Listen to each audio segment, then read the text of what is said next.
కృష్ణా బేసిన్లో రికార్డు స్థాయిలో వరద ప్రవాహం కొనసాగుతోంది. మహబూబ్ నగర్ జిల్లా జూరాల ప్రాజెక్టుకు భారీగా వరద చేరుతోంది. దీంతో ఈ సీజన్లో మొదటిసారి గేట్లెత్తి దిగువకు నీటిని విడుదల చేస్తున్నారు.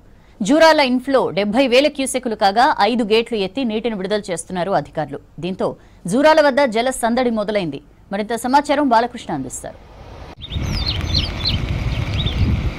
వరద ప్రవాహం కొనసాగుతూ వస్తుంది. జూరాల ప్రాజెక్టుకి ఫస్ట్ టైం రికార్డ్ స్థాయిలో వరద వస్తుంది.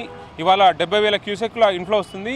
దీంతో జూరాల ప్రాజెక్టులో ఫస్ట్ టైం స్పిల్వే ద్వారా వాటర్ని డిశ్చార్జ్ చేస్తున్నారు.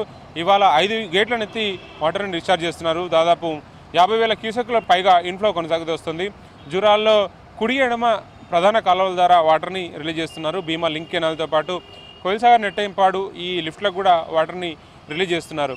సో రికార్డు స్థాయిలో వరద వస్తుంది. జూరాల కెపాసిటీ కనుక పరిశీలిస్తే 9.6 టీఎంసీ నీటి నిల్వ సామర్థ్యం ఉంటుంది.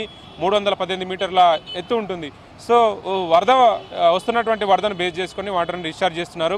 హైడర్ పవర్ జనరేషన్ అటు జూరాల అప్పర్ జూరాల అట్లాగే లోయర్ జూరాల 2 యూనిట్లో కూడా పవర్ జనరేషన్ కొనసాగుతూ వస్తుంది. నిరంతరాయంగా కూడా కొనసాగుతూ వస్తుంది. దాదాపు వారం రోజుల నుంచి పవర్ జనరేషన్ కొనసాగుతున్నప్పటికీ కూడా గ్రాడ్యువల్గా ఇంక్రీజ్ చేస్తూ వస్తున్నారు.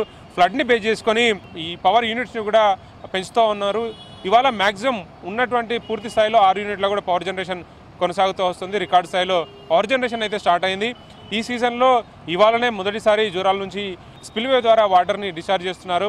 మొదటిసారి గేట్ ఎత్తడం జరిగింది. సో జూరాల ప్రాంగణం అంతా కూడా జూరాల ప్రెమిసెస్ అంతా కూడా చాలా ఆహ్లాదకరమైనటువంటి వాతావరణం కనిపిస్తుంది. జూరాల కనువిందుగా మారిందని చెప్పవచ్చు.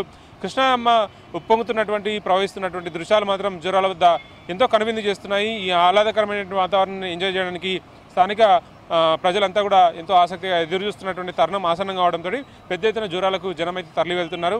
ఇక జిల్లా వ్యాప్తంగా కూడా భారీ వర్షాలు కురుస్తున్నాయి. దాదాపు వారం రోజుల నుంచి ఇదే వర్షపాతాలు నమోదు కావడం వల్ల రైతులకు చాలా ఊరట కనిపిస్తుంది.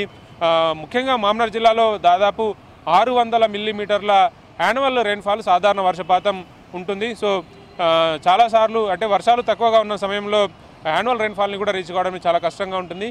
జూన్లో తక్కువ వర్షాలు పడడం అట్లాగే జూలై మాసంలో వర్షాలు ఎక్కువగా కురవడం వల్ల ఆ ఇంబ్యాలెన్స్ అనేది బ్యాలెన్స్ అవుతూ వస్తుంది.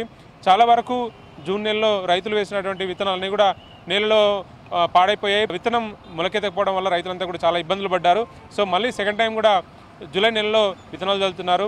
సో నెలలో దాగి ఉన్నటువంటి విత్తనాలను బతికించుకోవాలని రైతుల తాపత్రయం అంతా కూడా వర్ణుడు కరుణించడంతో అది సఫలీకృతం అవుతుందని చెప్పవచ్చు. ఉమ్మడి మామ్నార్ జిల్లా వ్యాప్తంగా కూడా ఉదయం నుంచి కూడా భారీ వర్షాలు పడుతున్నాయి. జిల్లా కేంద్రంతో పాటు అన్ని దాదాపు 14 కాన్స్టిట్యూన్సీలో కూడా ప్రతి చోట కూడా రికార్డు స్థాయిలో వర్షం కురుస్తుంది. ఇది వర్షానికి సంబంధించిన అప్డేట్. కెమెరా పర్సన్ శ్రీనివాస్తో కలిసి బాలకృష్ణ, V6 న్యూస్, మహబూబ్ నగర్.